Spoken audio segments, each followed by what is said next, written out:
RPI अध्यक्ष रामदास आठवले ने महाराष्ट्र की राजनीति से लेकर आरक्षण और जातीय जनगणना तक कई मुद्दों पर अपनी भूमिका स्पष्ट की। उन्होंने संभावित शरद पवार को एनडीए में आने का न्योता, गरीब मराठाओं को आरक्षण, ओबीसी अधिकारों की सुरक्षा और जातीय जनगणना का समर्थन किया। और आगे उन्होंने क्या कहा, आइए देखते हैं। आता ओबीसी हा माझ्या मंत्रालयाचा विषय आहे। म्हणजे ओबीसी असेल किंवा आमचा माझ्या मंत्रालयाच्या अंतर्गत शेड्यूल कास्ट आहे, डीएनटी आहेत, ओबीसी आहेत, तर या जातीमधल्या लोकांचं प्रोटेक्शन करण्याची जबाबदारी माझ्या मंत्रालयाची आहे। त्यामुळं सरसकट मराठ्यांना ओबीसी सर्टिफिकेट देता येणार नाही। पण विदर्भातले जे मराठा कुटुंबी आहे त्यांचं सुरुवातीपासून यादीमध्ये कुटुंबी आलेलं आहे, तर ते ऑलरेडी ओबीसी यादीमध्ये आहेतच। कोकणामधले जे कुणबी मराठा आहेत ते ओबीसी मध्ये आहेतच आहे। परंतु सर्व मराठ्यांना ओबीसी म्हणा असं अजिबात म्हणता येणार नाही आहे। त्यामुळं माझं मंत्रालय म्हणून माझी भूमिका अशी आहे, मराठा समाजाला आरक्षण द्यावं ही माझ्या पक्षाची मागणी आहेच आहे। मंत्री म्हणून माझं म्हणणं असं आहे की गरीब मराठ्यांना न्याय मिळाला पाहिजे आणि या 10% मधून त्यांना न्याय मिळू शकतो। पण आता आम्हाला आमची अडचण अशी आहे की एकट्या मराठा समाजाचा आम्हाला विचार करता येणार नाही, तर सगळे क्षत्रिय जे आहेत देशामध्ये, कुठे राजपूत आहेत, पटेल आहेत, रेड्डी आहेत, हे जे सगळे क्षत्रिय कम्युनिटी जे आहे, तर या क्षत्रिय कम्युनिटीला आरक्षण देण्याच्या संबंधामध्ये वेगळा विचार करावा लागेल। त्यामुळे मला असं वाटतं की सगळ्या मराठ्यांना ओबीसी म्हणून सर्टिफिकेट देता येणार नाही। पण जरांगे पाटील यांच्या मताशी मी सहमत आहे की ज्यांचं सर्टिफिकेट ओबीसी आहे त्या ओबीसी असणाऱ्या कुटुंबातल्या मुला मुलींना आरक्षणाचा फायदा होणं आवश्यक आहे, तर तो व्हावा अशा पद्धतीची आमची भूमिका आहे। पण सरसकट सगळ्या मराठ्यांना ओबीसी अजिबात म्हणता येणार नाही आहे, अशी आमच्या मंत्री म्हणून आपली भूमिका आहे। नाही, माझं मत असं आहे की मी आंबेडकराईट आहे आणि आंबेडकराईट असल्यामुळं हिंसक गोष्टींकडं आमचं पूर्णपणे दुर्लक्ष आहे। बाबासाहेबांनी युद्ध नको तर आम्हाला बुद्ध व्हा म्हणून त्यांनी बुद्धिझम स्वीकारलेला आहे आणि शांतीच्या माध्यमातून देशाचा विकास होऊ शकतो। आणि मी अनेक वेळेला सांगितलेलं आहे की नक्षलवादी मुवमेंट मधल्या ज्या मागण्या होत्या किंवा मागण्या आहे त्या मागण्याला आमचा पाठिंबा आहे की या आदिवासींना न्याय मिळाला पाहिजे, रस्ते चांगले झाले पाहिजे, त्यांच्या कुटुंबाला मुलांना शिक्षण मिळालं पाहिजे, किंवा त्यांच्या ज्या मागण्या असतील त्या मागण्या बद्दल काय वाद नाही आहे। पण जो त्यांनी मार्ग हिंसेचा स्वीकारलेला आहे तो मार्ग आंबेडकराईट म्हणून आम्हाला मंजूर नाही आणि या मार्गाने जाऊन अजिबात कधीही न्याय मिळत नाही आहे। आपल्याला माहित आहे की नेपाळमध्ये माओवादी आंदोलनामधले प्रमुख असणारे जे प्रचंड होते, हे प्रचंड नंतर हे मेन स्ट्रीम मध्ये आले, राजकारणामध्ये आले आणि ते देशाचे प्रधानमंत्री झाले नेपाळचे। त्यामुळे आता नक्षलवादी मुवमेंट मधल्या लोकांना आमचं आव्हान आहे की आपण जो मार्ग अवलंबलेला आहे त्याच्यामध्ये तुम्ही त्या आदिवासी पोलिसांना मारताय, आदिवासींच्या मुलांना मारताय, अशा अनेक घटना त्या भागात झाल्या गडचिरोली, छत्तीसगड अनेक ठिकाणी। त्यामुळं मला असं वाटतं की आता जो नक्षलवाद आहे हा शब्द प्रयोग केलेला नाही प्रश्न तेच सांगतोय की तर म्हणून आता जो नक्षलवाद जो आहे, अनेक नक्षलवादी, हजारो नक्षलवादी सरेंडर झालेले आहेत। त्यामुळं नक्षलवादी मुवमेंट पूर्णपणे थांबवण्याचं काम आहे हिंसक, ते आता जवळजवळ 99% पेक्षा जास्त झालेलं आहे। त्यामध्ये प्रधानमंत्र्यांनी ही भूमिका मांडलेली आहे की बौद्धिक जो नक्षलवाद आहे, तर नक्षलवादी भूमिकेला पाठिंबा देणारं बौद्धिक लिखाण जे आहे, बौद्धिक भूमिका मांडणं जे आहे, तर हे सुद्धा अयोग्य आहे। आता नक्षलवादी मुवमेंट थांबलेली आहे, पुन्हा त्याला भडकावून पुन्हा नक्षलवादी मुवमेंट उभी राहू नये म्हणून त्यांनी ही भूमिका मांडलेली आहे की बौद्धिक नक्षलवादी असू नये, म्हणजे लिखाण जे आपलं आहे ते लिखाण विद्रोही असावं। नाही, त्यांच्यावर ताशेर ओढलेलं नाही आहे त्यांच्या तरुणांना त्या ठिकाणी। उलट आमचं सरकार आता हे जे आहे, आता सरकारने त्यांना 25 दिवस त्या ठिकाणी शांततेने बसू दिलं, पूर्णपणे सहकार्य त्यांना केलेलं आंदोलनकर्त्यांना, पोलीस बंदोबस्त त्या ठिकाणी होता त्यानंतर आपल्याला माहित आहे की शेतकऱ्यांचं आंदोलन होतं ते 1.5 वर्ष त्या ठिकाणी होतं, त्या शांततेने आंदोलन त्या ठिकाणी झालं होतं. त्यामुळं दिपकेंच्या नेतृत्वाखालचं जे आंदोलन आहे त्या आंदोलनाला त्यांची मागणी रास्तच होती की आपल्या नीट एक्झाम मध्ये पेपर लीक झालेलं असल्यामुळं अनेक मुलांनी आत्महत्या केलेली आहे, मुलींनी आत्महत्या केलेली आहे आणि अशा पद्धतीचं पेपर लीक प्रकरण अत्यंत गंभीर आहे. सरकारचा काय त्याला पाठिंबा असण्याचा विषय नाही आहे.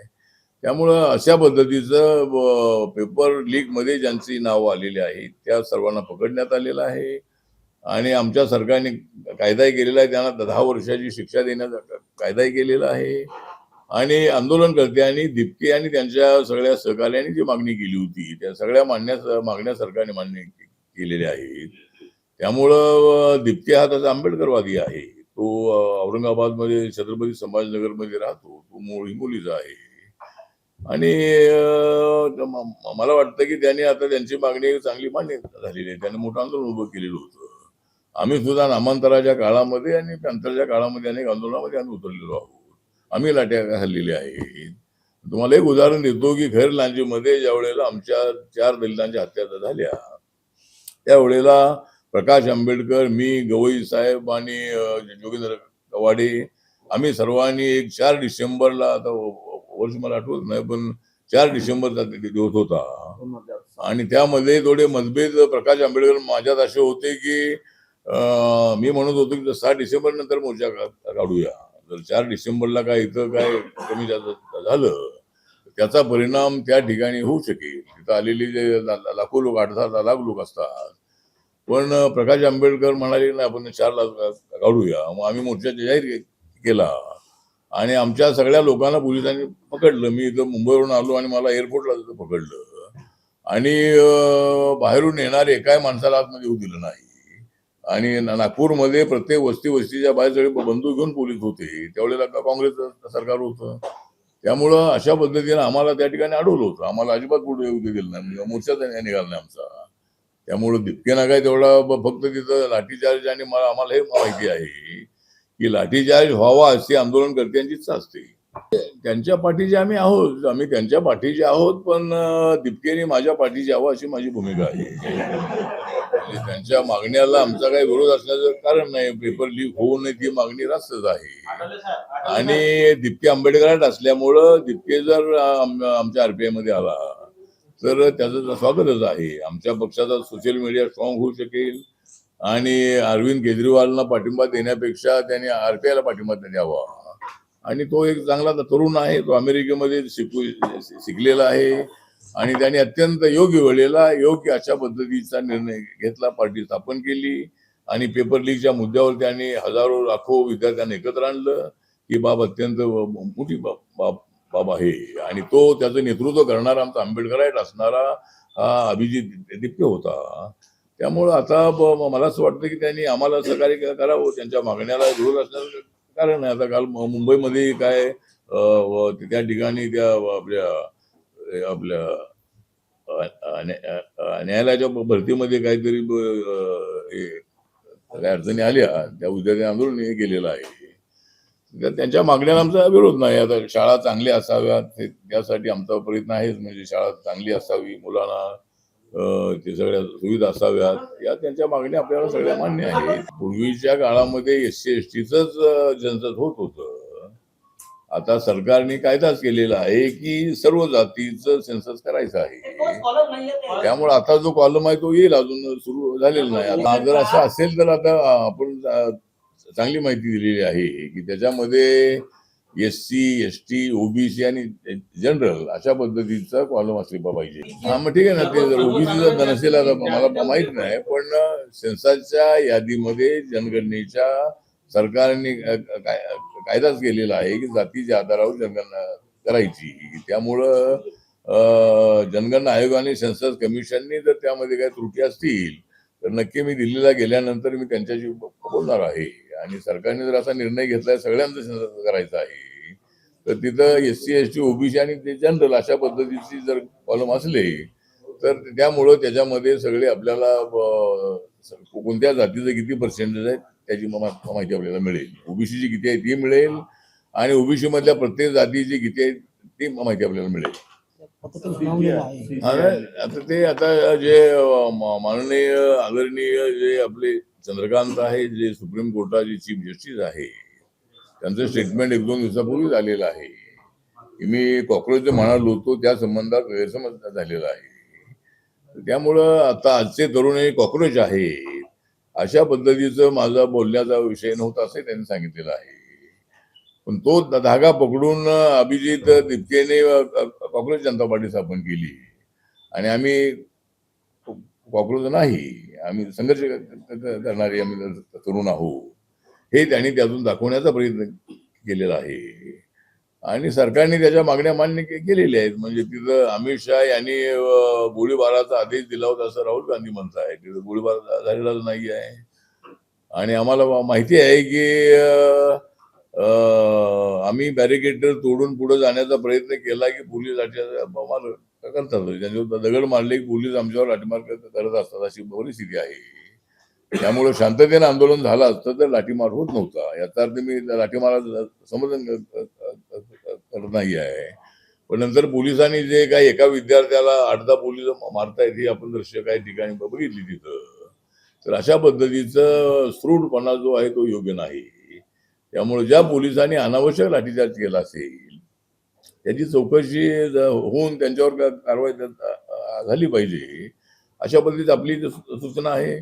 पण अमित शहाने आधीच बिलकुल दिले नव्हते आणि काही वेळेला जे फायरिंगचे आदेश असतात त्या ठिकाणी स्पॉटवर असणाऱ्या पोलिसांना डीएमची परवानगी घ्यावी लागते, होम मिनिस्टर घ्यावी लागत नाही आहे अशी परिस्थिती आहे. आणि मॉब काय पुढं डिस्पर होत नाही आहे. आम्ही सोडलेला आहे तरी मॉब जात नाही आहे, तो अग्रेसिव्ह आहे आणि आम्ही लाठीमार केला तरी मॉब अजूनही त्या ठिकाणी हलत नाही आहे.